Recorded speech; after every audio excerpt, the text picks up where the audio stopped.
All right, guys, today I'm going to take you through a flexibility drill for the glutes.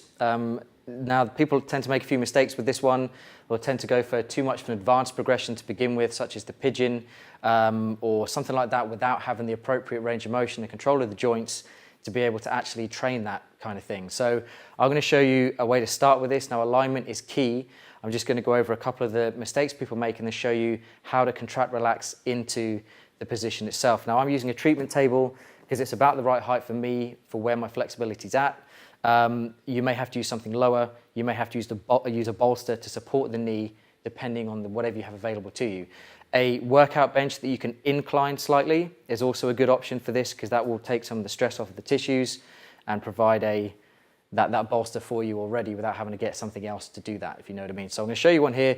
When we bring the leg up onto the table, the first thing people tend to do is have the heel of the stretching leg kind of in line with your stationary hip. Now that puts this kind of angle into the leg. My knee is pointing all the way over there at a 45-degree angle.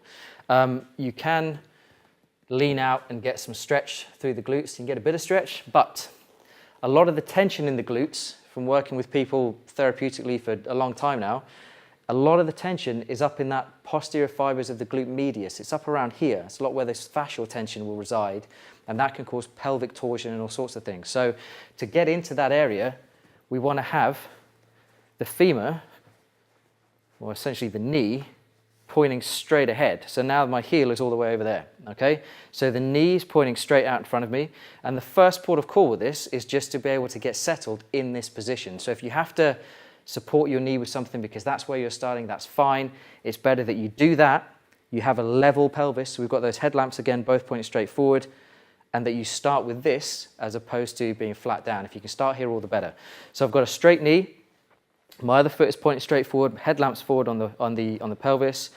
And then what I'm going to do is just place a little bit of support with my hands. And what I can do with this angle is push. So imagine someone's trying to pull my leg up off of here. I can push my leg down into the table. I'm going to do 10 seconds. And then when I relax, totally let it go.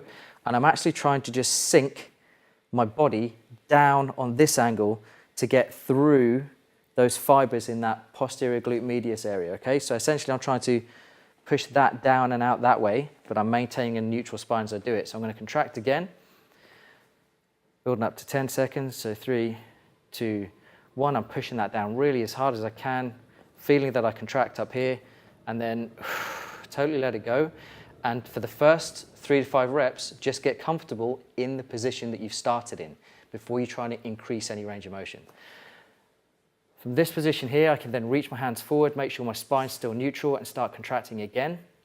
And you just repeat this process very gradually over the course of anywhere between 2 and 5 minutes.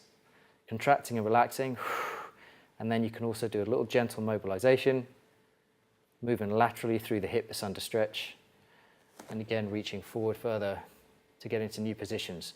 So this one is all about controlling how well you can contract the muscle that's under length and how well you can relax that muscle as well intermittently over the time period we've just discussed. You need the knee pointing forward, no rotations, no tilts. You need to support the body as best you can to get into the proper alignment and very gradually work through the actual tension in the tissues, which is more around that posterior fibers of the glute medius, around this posterior lateral hip, than it is anywhere else. It's really common to find that. So use this for your glutes. It's a great contract, relax stretch to get those hips going.